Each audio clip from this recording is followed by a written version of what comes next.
Hey there, my name is Salendrak and welcome to the third episode of my Don't Starve Beginner's Guide series. This series is intended for players who are new to the world of Don't Starve or struggling to survive past their first year, in which I'll be going over basic game mechanics and survival principles to help you on your journey.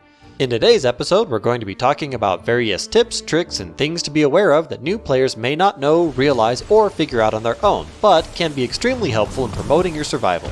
Note that this is not meant to be an exhaustive representation of all the clever things you can do in Don't Starve, because such a video would last several hours at least. Rather, it's just a sampling of things I think will greatly help new players who are just getting started in the game, particularly things that weren't covered in prior videos and won't mesh well in future episodes I've got planned. Let's get started! New players generally start out moving and interacting with the world primarily using their mouse, which is fine for general exploration and day-to-day tasks. But did you know you can do just about everything using keyboard hotkeys? Here are some examples which are extremely effective. The WASD keys are a great way to move your character around, particularly in forests and during combat. Combining keyboard movement with the F key for attacking is actually the best way to fight, and is far more responsive and effective than using your mouse. If you position yourself properly, you can get into a good kiting groove using your left or right key to move away from mobs and dodge their attacks, and then simply hold F to move close and attack. This works great on tall birds, werepigs, and even bosses like Treeguards and giants.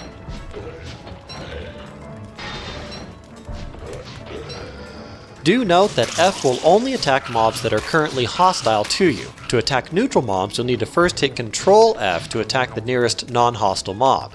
Just make sure it's what you actually want to attack and not Chester or something else. You can also use Control left click to force attack on a neutral mob. Among other things, Control F is a great way to kill moleworms as well as birds using a boomerang. Another extremely useful hotkey is the spacebar, which is kind of like a universal contextual interaction button. Stand next to a grass tuft or sapling and spacebar will move you to it and harvest it. Equip an axe and hold spacebar and you'll chop down the nearest tree, but be careful about using spacebar if you're holding a shovel or a hammer, as it can accidentally lead to unintended consequences. Items can also be equipped and consumed using your number keys. Although not shown on the UI, the first 10 slots from left to right in your character inventory corresponds to the numbers on your keyboard. Press the number for an equipable item and it will put it on, swapping it with whatever you were wearing before. This can also be used to eat food or apply medicine, and is one of the reasons I always keep equipable items or things I might need to use quickly on the left side of my hotbar. This can be extremely useful when kiting bosses using a walking stick, as it allows you to dodge in and out of attack range faster so you can get more hits in before the next attack. If for any reason you aren't able or don't prefer to use number hotkeys, the next best thing is to at least use your keyboard for movement and attacking, and then use your mouse to manage your equipment. With practice, you'll be working and fighting like a pro in no time. Here's a couple of hotkeys that really help with inventory management that we'll go over briefly. Holding shift and left clicking an item will transfer it between your inventory and backpack, or if you have a chest or icebox open, between your character and the container. If you have both an icebox and a crock pot open, shift left click will transfer ingredients from the icebox to the crock pot. Holding control and left clicking on a stack of items will pick up half of the stack rounded down, and if you're holding a stack of items on your cursor, holding control and left clicking will put down items one at a time. These handy hotkeys are very helpful when crafting, cooking, or otherwise manipulating your inventory and items. The last hotkey I'll mention is Q and E for camera rotation. New players often do this on accident and wonder why the world started spinning, but it can actually be quite useful and many veterans use it extensively while moving around and exploring. Rotating the camera can be extremely helpful to find things behind other objects, such as a suspicious track behind a tree, and it can allow you to increase your field of view for navigating dangerous terrain ahead of you like killer bee fields. I personally don't like to rotate the camera too much, as I like to keep my map orientation constant and I find the animation a bit jarring, particularly when watching other people's gameplay videos. But I will always rotate the camera at the end of a tracking expedition. After all, you generally don't want to accidentally get too close to a Varg or Ukis hiding just off the bottom of your screen. From my earlier videos, you should already know that berry bushes are a decent source of filler food and can be transplanted for easy harvest next to your base. New players are often surprised to see gobbler turkeys pop out of the bushes every now and then, only to frustratingly run away and then hide in another bush, sometimes even eating the berries. So here's a tip on how to easily bag the bird and get some tasty drumsticks in the process. Simply place a berry on the ground and wait for the gobbler to start moving towards it. His eyes will only be on the bait and you can easily attack him with impunity. Even better, combine this strategy with your home berry farm by picking one berry and then placing it in a fenced-off area. You can then pick all your berries and then slaughter all the gobblers, giving you the ingredients for meatballs for days. You can also cook 2 drumsticks with a third meat and a fruit or vegetable to make a delicious turkey dinner. Happy Thanksgiving! This baiting principle also works with several other creatures, including pigs and bunnymen. For pigs, simply put a pigskin on the ground near their houses and surround it with walls. The pigs will fixate on the food and forget about going home when it gets dark. This can make it easy to recruit laborers for a full day's work and make them available 24/7 for fighting off hounds. This also makes it safe to be near pigs on a full moon, as the werepigs will ignore you. And since pigskin never rots, you'll never need to replace it. Similarly, bunnymen can be coerced into staying out all the time by walling off a carrot, though the carrot will turn into rot that they won't care about. The solution? Make a powder cake. You'll need to cultivate some corn first using farms, but once you've done so, the powder cake can be made in the crockpot using 1 corn, 1 honey, and 2 twigs. And true to its real-life inspiration, it has negative nutritional qualities, but has a shelf life of virtually forever. And with both bunnies and pigs, if you make one your friend by feeding meat to pigs or a carrot to a bunnyman, and then hit Ctrl F to start an attack movement, but then press another key to cancel your attack, you'll basically order your follower to set off a civil war, a great way to gather free food without earning any naughtiness points. Getting back to pigs, you probably know that feeding a pig 4 monster meat will turn it into a werepig. But did you know that werepigs are ravenous manure factories? Leave any food item on the ground and the werepig will ignore you and eat up the food. If it eats any plant-based foods, including berries, flower petals, seeds, and even light bulbs, he'll immediately produce a manure.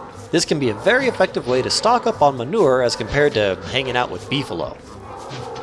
Speaking of beefalo, these woolly bovines are a great source of meat, but as you probably know, hitting one of them will anger the whole herd. One way around this is to feed a beefalo a grass or twig, after which he'll follow you away from the herd. Once you're a safe distance away, hit Ctrl F to initiate combat and stock up on steaks. If you're playing a console or pocket version of Don't Starve that doesn't have the quality of life update that allows you to feed the beefalo, you can hit one and then run away until they all de-aggro. Then go stand next to the one you want to kill and he'll just stand there looking at you while the rest mosey on back to home. Once they're all far enough away, commence hunting season. One of the strongest early game weapons is the Tentacle Spike, which has a 50% chance of dropping from tentacles in the swamp.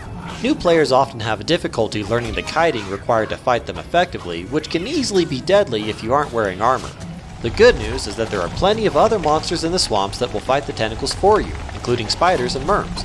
Just hang out in the general vicinity long enough and eventually the natives will work towards their mutual destruction, leaving you plenty of loot to pick up, including tentacle spikes. Don't want to wait for others to do the dirty work for you? Another easy way to kill a tentacle is to place 4 individual logs on the ground right next to the tentacle, one at a time so as not to get spanked, and then go light them on fire. Once the logs have all turned into ashes, a single whack with a spear will finish it off. New players are often shocked when their lumberjack activities lead to the trees fighting back, and if you're unprepared, a Treeguard or 3 can quickly lead to your demise. But did you know that you can pacify the Treeguards by planting pine cones nearby? Depending on your distance, the chance to pacify ranges from 15% if further away to 33% if up close. Once pacified, you can recognize the Treeguard because his branches won't sway like normal trees, and in the winter he won't have any snow on him. He also doesn't show up on the map like normal trees do. He'll start wandering around the following morning and be neutral to you, but chopping any trees nearby will anger him again.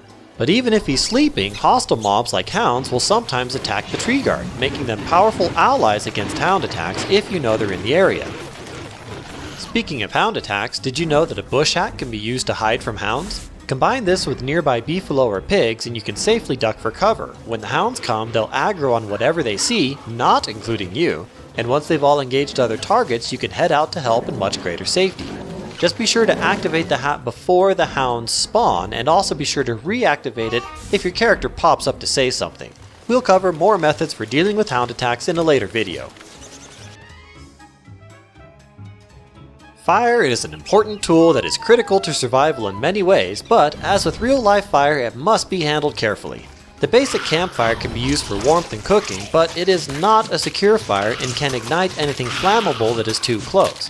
Be cautious about dropping your backpack close to a fire, and be very careful using campfires in dense forests lest you accidentally set the woods ablaze. Ever wonder if your torch will last the night or how much fuel you need to put into a fire pit? Every day in the game lasts 8 minutes, and each shaded segment of the day timer lasts 30 seconds. Torches at 100% durability only last 75 seconds, so if the night will be more than 2 segments, a single torch won't cut it, though you can extend its duration by carefully playing chicken with Charlie. When fueling a fire pit, you've probably noticed that some items burn brighter and longer than others. There are basically 4 levels of fire pit fuels you can use to stoke the fire. The worst, which includes flower petals and cooked mushrooms, only burn for 15 seconds. Next up is things like grass, twigs, pine cones, and rot, which only burn for 30 seconds. For most nights, you're better off using the next 2 tiers, starting with the third that burns for 90 seconds per item, and includes logs, manure, charcoal, and beefalo wool. The top tier of flammable fuels will instantly set your fire pit at maximum brightness and burn for a full 6 minutes, and includes boards, straw rolls, and glommer's goop, as well as dug up grass tufts, saplings, and berry bushes, which can be very helpful in certain chapters of adventure mode such as the King of Winter. You can also burn low durability log suits for maximum fire.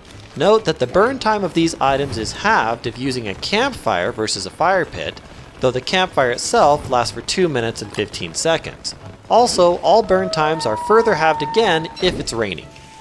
On the other side of the spectrum, ice is a surprisingly useful item that is used for a number of crafting recipes, can be used to extinguish fires, and can actually be used as a filler food for many crockpot dishes. Got lots of monster meat lying around? Combine 1 meat with 3 ice and you can make meatballs. One of the best ways to get lots of ice is to walk around the coast during winter to spawn pangolins, whose breeding ground will always have several mini glaciers that can be mined for ice and rocks.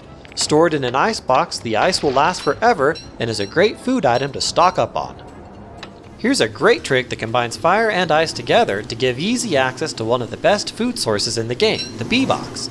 In order to craft the bee box, you'll need to catch 4 live bees with a bug net, as well as 2 boards and a honeycomb obtained from breaking a hive. An easy way to get the bees and honeycomb is to light a hive on fire, which will force out its bees, and then put the fire out using an ice. You can then break the hive without angering the bees, and then catch the now homeless bees with your net. Just be sure that there's nothing else flammable around the hive, or you'll have a blaze too big for your ice to handle. The last tip we'll cover today is ways to mark your map to help you quickly find things and navigate efficiently. Most structures and several items appear on your map and can be used to mark resources and locations. For example, I like to put a trap down to mark the location of beefalo and volt goat herds, and like to use a sign to mark the location of any mushroom circles I find. Signs are also a great way to label where a wormhole will take you. If you haven't tried using a wormhole yet, they are a great way to get around the map very quickly. Wormholes always spawn in pairs, and hopping in the wormhole will instantly warp you to its matched pair at the cost of 15 sanity. Any followers you have, such as Chester or befriended pigs, will follow you through the wormhole, but anything aggressive towards you will not. An easy way to mark the wormhole pairs is to put a sign directly above each end of the first matched pair, and then to the left for the second, right for the third, and below for the fourth. This will allow you to quickly see on your map where a wormhole will take you. If there are more than 4 pairs in your world, use a different item or structure for the next pair, or use a diagonal position. Soon enough, you'll be warping around your world just like a pro. Well, that's all for today's episode. Most of these tips were pretty basic, but hopefully you'll find them helpful. I often think of Don't Starve as being a game where no single thing is particularly hard, but there's just so much to learn about that the volume of things you need to know provides quite the challenge, particularly when you're just learning the game. My next episode will be a detailed guide about food and the art of staying well fed, in which I'll explain how crockpot recipes work, demonstrate the most important recipes to know by heart, and show a couple of ways to produce food so that your ice boxes will be well stocked and your belly full. If you found this video helpful, informative, or at the very least somewhat entertaining, please hit that like button and subscribe to be notified of future videos. Thanks for watching, and now get out there and don't starve!